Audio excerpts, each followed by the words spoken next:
Hello दोस्तों, नमस्कार। Political science learning में आप सभी का स्वागत है। हम लोग पॉलिटिकल प्रोसेस इंडिया के जो प्रीवियस ईयर्स के क्वेश्चंस है उसको कर रहे हैं। ये आपके UGC net political science exams में आए हुए हैं। तो हमारा ये पॉलिटिकल प्रोसेस इंडिया का पार्ट 4 वीडियो है। तो आइए देखते हैं आज का क्या क्वेश्चन है। पहला पहला क्वेश्चन है, which of the following are the civil society organisations. यहाँ पर कुछ सिविल सोसाइटी ऑर्गेनाइजेशंस दिए हुए हैं, आपको बताना है इनमें से कौन सिविल सोसाइटी ऑर्गेनाइजेशंस हैं। तो पहला है बचपन बचाओ आंदोलन, ये सिविल सोसाइटी ऑर्गेनाइजेशन है। इंडिया अगेंस्ट करप्शन, ये भी सिविल सोसाइटी ऑर्गेनाइजेशन है। विज्ञान प्रसार, ये सिविल सोसाइटी ऑर्गेनाइजेशन नहीं है बल्कि ये गवर्नमेंट का प्रोग्राम है। मजदूर किसान संघर्ष समिति, ये भी सिविल सोसाइटी ऑर्गेनाइजेशन है। तो यहाँ पर आपका ए बी और डी जो है तो यानी फोर्थ नंबर आपका ऑप्शन करेक्ट होगा। ये सब सिविल सोसाइटी ऑर्गेनाइजेशन है। तो बचपन बचाओ आंदोलन जो है ये चिल्ड्रंस राइट ऑर्गेनाइजेशन है। इंडिया अगेंस्ट करप्शन जो है तो ये एंटी करप्शन मूवमेंट्स चलाया गया था 2011-12 में। उस समय ये काफी नाम जाना गया था, अन्ना हजारे के द्वारा ये आंदोलन चलाया गया था। एंटी करप्शन जो तो मूवमेंट था वो जन लोकपाल को इम्प्लीमेंट करने के लिए किया गया था। फिर विज्ञान प्रसार क्या है? विज्ञान प्रसार एक गवर्नमेंट ऑफ इंडिया का प्रोग्राम है जो इंडिया में साइंस को पॉपुलराइज करने का एजेंडा है, यानी साइंस को लोकप्रिय बनाने के लिए कार्य करता है विज्ञान प्रसार। मजदूर किसान संघर्ष समिति, ये लार्ज स्केल ऑर्गेनाइजेशन है बिहार में, यानी ये भी एक सिविल सोसाइटी ऑर्गेनाइजेशन है। तो यहाँ पर ए बी और डी आपका सिविल सोसाइटी ऑर्गेनाइजेशन है। नेक्स्ट क्वेश्चन है, who among the following provide structural functional perspective on the nature of the Indian states. तो यहाँ पर कुछ थिंकर्स दिए हुए हैं, आपको बताना है इनमें कौन जो है तो स्ट्रक्चरल फंक्शनल अप्रोच को अपनाते हैं और बताते हैं इंडियन स्टेट का स्ट्रक्चरल फंक्शनल पर्सपेक्टिव देते हैं। डब्ल्यू एच मोरिस जॉन्स और रजनी कोठारी, ये दोनों जो है तो स्ट्रक्चरल फंक्शनल अप्रोच की बात करते हैं। जबकि फ्रैंसिस फ्रैंकलिन और लियोड रोडोल्फ हैं, ये दोनों स्ट्रक्चरल फंक्शनल पर्सपेक्टिव नहीं देते इंडियन स्टेट्स का। तो यहाँ पर इंडियन स्टेट्स का जो स्ट्रक्चरल फंक्शनल पर्सपेक्टिव देते हैं वो मोरिस जॉन्स और रजनी कोठारी, यानी ए और बी आपका करेक्ट आंसर होगा, यानी फर्स्ट नंबर जो आपका ऑप्शन है वो करेक्ट होगा।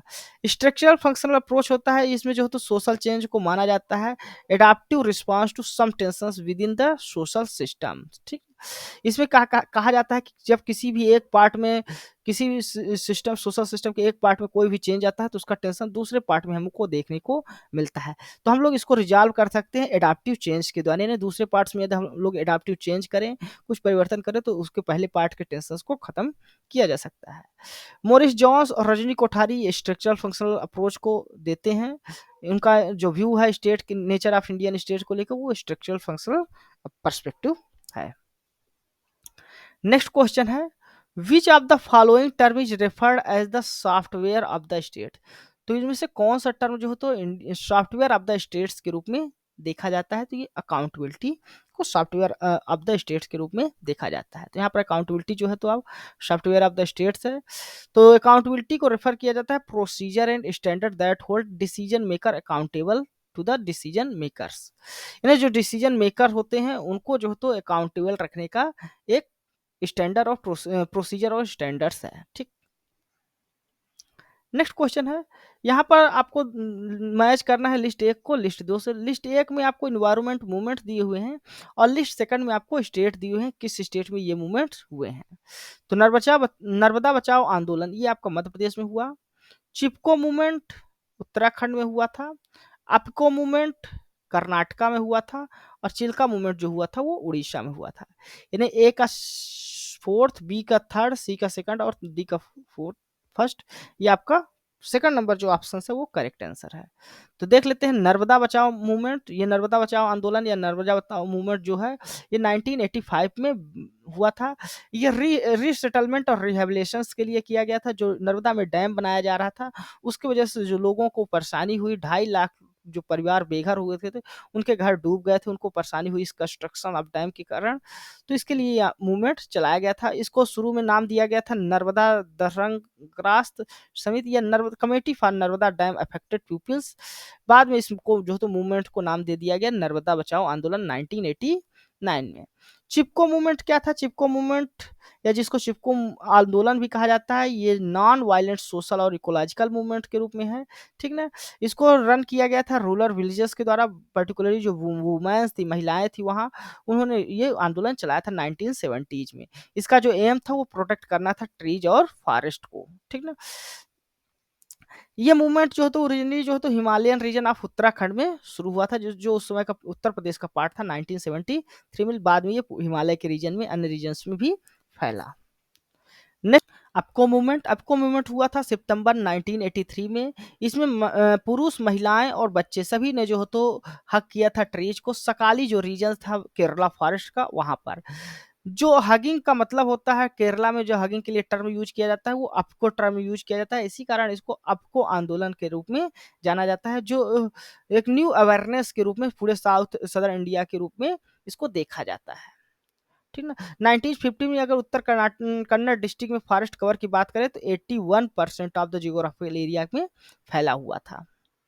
चिल्का मूवमेंट्स क्या है? चिल्का मूवमेंट जो हुआ था ये 90s 80s में हुआ था। इसमें चिल्का बचाओ मूवमेंट शुरू किया गया था फिशरमैन्स के द्वारा, जो चिल्का लेक के आसपास उड़ीसा में रहते थे।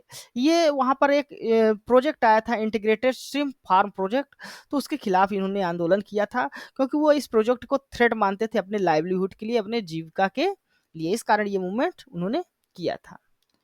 नेक्स्ट क्वेश्चन है, match the list first with list second. यहाँ पर लिस्ट एक में सेंटर्स ऑफ आज द्रविड़ मूवमेंट्स दिया हुआ है, और जो लिस्ट सेकंड है उसमें लीडर्स के नाम दिए हुए हैं, कौन उस मूवमेंट्स, उस जगह के मूवमेंट्स को लीड कर रहा था। तो आपको ये मैच कराना है। तो मद्रास में जो लीड कर रहे थे आज द्रविड़ियन मूवमेंट्स को, द्रविड़ मूवमेंट्स को, वो MS राजा लीड कर रहे थे।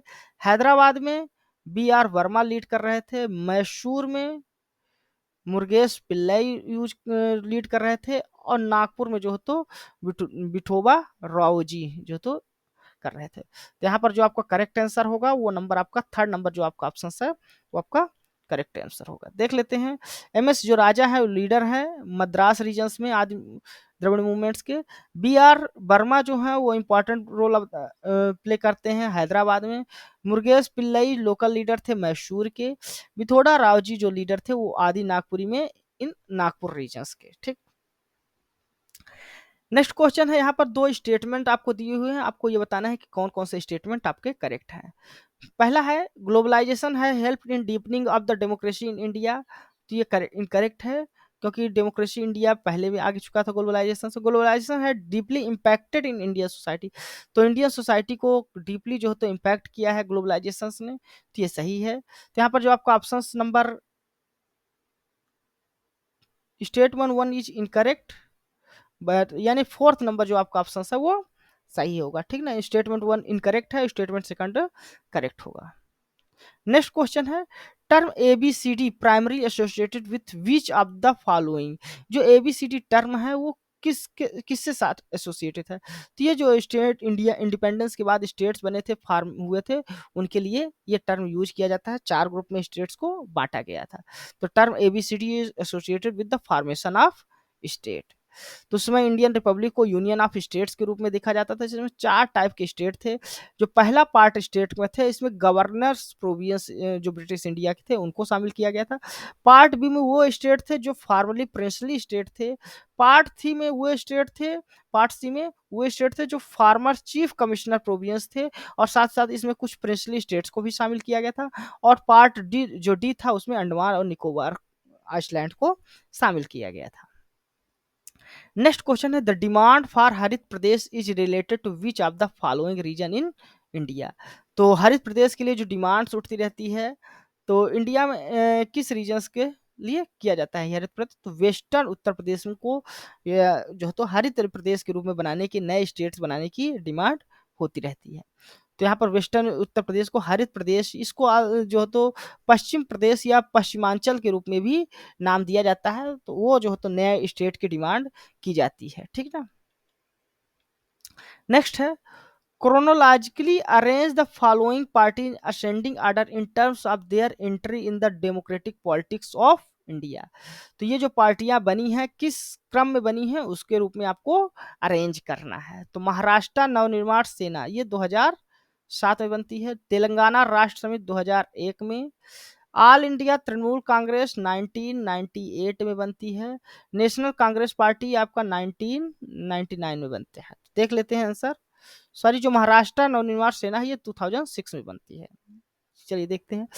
तो ऑल इंडिया तृणमूल कांग्रेस जो इस्टेब्लिश होती है 1998 में इस्टेब्लिश होती है। नेशनल कांग्रेस पार्टी इस्टेब्लिश होती है 1999 में। तेलंगाना राष्ट्र समिति इस्टेब्लिश होती है 2001 में। और महाराष्ट्र नवनिर्माण सेना जो इस्टेब्लिश होती है 2006 में होती थी। क्रोनोलॉजी क्रम में आपको याद रखना है। ठीक, नेक्स्ट क्वेश्चन है, which of the following indicate the nature of planning in Indian contemporary time. जो कंटेम्प्रेरी टाइम में प्लानिंग की जाती है वो किस प्रकार की प्लानिंग की जा रही है। तो 5 ईयर प्लान्स को तो ऐसे भी समाप्त किया जाता है। एनुअल और सेंट्रलाइज प्लानिंग नहीं बल्कि पर्सपेक्टिव प्लानिंग का प्रयोग किया जाता है। तो इंडियन की नेचर ऑफ इंडियन प्लानिंग जो वर्तमान में है वो पर्सपेक्टिव प्लानिंग है। ठीक है, पर्सपेक्टिव प्लानिंग जो रेफर करता है वो लॉन्ग टर्म प्लानिंग को रेफर करता है, जिसमें 15 से 25 साल के लिए टारगेट सेट किया जाता है, लेकिन उसको 60 रन प्लान्स के द्वारा अचीव करने की कोशिश की जाती है। तो धन्यवाद दोस्तों, ये वीडियो आपको कैसा लगा। इस वीडियो पर आप अपने राय दीजिए, जरूर हमें कमेंट्स के माध्यम से बताइए। साथ ही साथ आप हमारे इस वीडियो को लाइक करें, हमारे इस चैनल को सब्सक्राइब करें, ताकि जो आगे आने वाली वीडियो है इस तरह की वो आपको मिल सके। धन्यवाद, थैंक यू।